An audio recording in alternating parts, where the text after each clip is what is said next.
Groet in die wonderlijke naam van ons koning Jesus Christus, geliefdes. My naam is Israel Thijs en welkom by Broodbreek, die program van die Here waar ons dagelijks 'n hoofstuk uit die Nuwe Testament lees met die doel om ons Christene te vernuwe en te versterk op 'n daaglikse basis, ook met die doel om die Nuwe Testament te voltooi by einde 2025.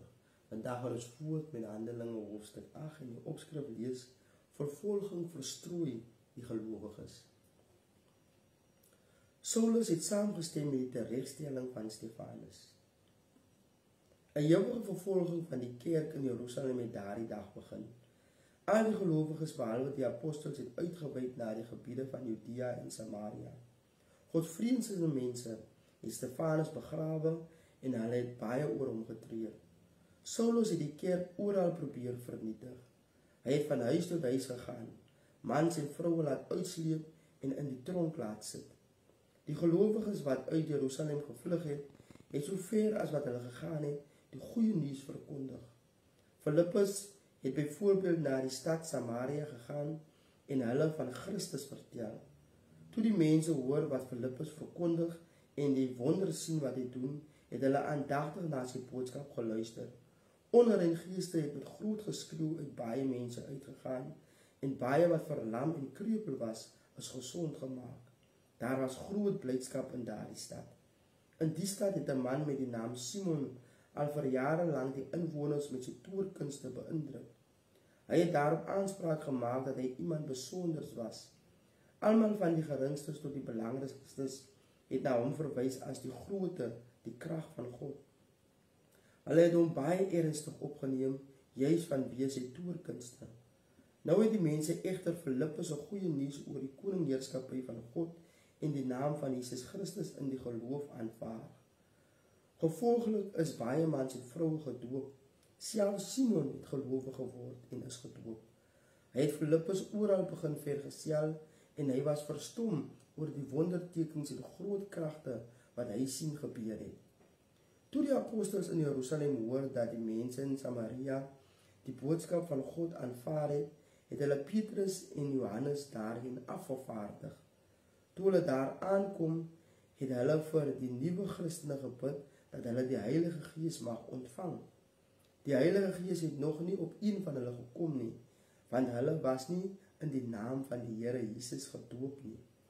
Petrus en Johannes het toe hulle hande op hierdie gelowiges gesit en hulle het die Heilige Gees ontvang. Toe Simon sien dat die mense die Gees ontvang wanneer die apostels hulle hande op hulle sit, wou hy hierdie mag koop. Gee my ook hierdie mag, het hy gesê, sodat elkeen op wie ek my hande sit, die Heilige Gees kan ontvang. Petrus het hom egter geantwoord: mag jou geld saam met jou vernietig word, omdat jy dink dat die gawe van God gekoop kan word. Hier is nie plek vir jou nie, want voor God is jou hart nie reg nie. Bekeer jou van hierdie boosheid van jou en bid tot die Here. Miskien sal hy jou bose planne vergewe. Ek kan regtig sien jy is vol bitterheid en deur sonde geboei. Bid julle tog vir my tot die Here, het Simon uitgeroep, dat hierdie verskriklike dinge nie met my gebeur nie. Nadat Petrus en Johannes kragtige getuienis gelewer en die woord van die Here in Samaria verkondig het hulle na Jerusalem toe teruggegaan. Op pad het hulle die evangelie ook in baie Samaritaanse dorpies verkondig. Vir Filippus het 'n engel van die Here egter gesê: gaan suid met die woestynpad wat van Jerusalem af Gaza toe loop. Filippus het dit gedoen en hy het die minister van finansies van Ethiopië teëgekom. Hy was 'n ontmande in 'n hoë pos by die koningin van Ethiopië. Hy het Jerusalem toe gekom om te aanbid en was dan nou op pad terug. Hy het op sy wa die boek van die profeet Jesaja gesit en lees. Toe het die Gees vir Filippus gesê: gaan loop langs die wa. Filippus het nader gedraf en gehoor dat die man uit die profeet Jesaja lees. Hy vra hom toe: verstaan u wat u lees? Die Ethiopiër het geantwoord: hoe kan ek as niemand dit vir my verduidelik nie? Hy het Filippus toe mooi gevra om op te klim en by hom te kom sit. Die skrifdeel waarmee hy besig was lui: hy is gelei soos 'n skaap na die slagplek en soos 'n lam stil is by sy skeerder, so het hy sy mond nie oopgemaak nie. Hy is verneder en alle reg is hom om te sê, wie kan van sy nageslag vertel, want sy lewe word van die aarde af weggevat. Die ontmande man het toe Filippus gevra, praat die profeet hier van homself of van iemand anders? Filippus het toe by hierdie skrifgedeelte begin en die evangelie oor Jesus aan hom vertel. Op pad kom hulle by water aan en die ontmande sê, kyk, daar is water, waarom kan ek nie gedoop word nie? Hy het toe die wa laat stilhou en hulle twee het in die water gegaan en Filippus het hom gedoop. Toe hulle uit die water opkom, het die gees van die Here vir Filippus weggevat.